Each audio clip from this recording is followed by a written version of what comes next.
Welcome to Ask SAR. This week's question is, what does it mean to be kinky?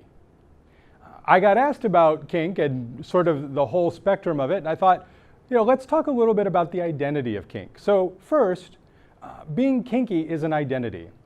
It's one way a person can identify or work with their sexuality, right?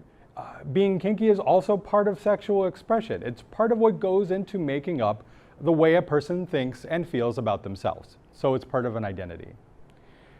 Kink as a concept covers a huge umbrella of identities and behaviors.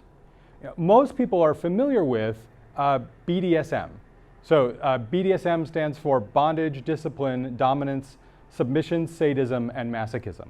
BDSM, just two Ds and two S's. However, there are a whole lot of other things that fall under the heading or fall under the greater umbrella of what it means to be kinky or to engage in kink. Mostly, being kinky means having a sexuality or being involved in a sexual expression that is defined as abnormal or unusual by the dominant culture you find yourself in.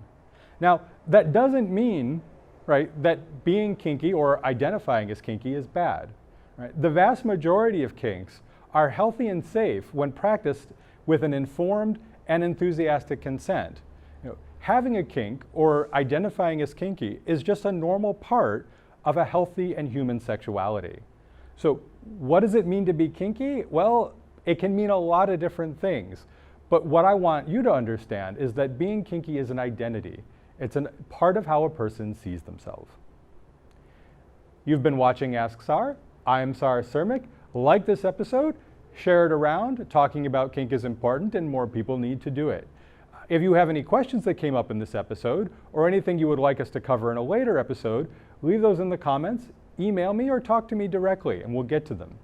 And subscribe. We do this every week and we have a lot more questions to answer.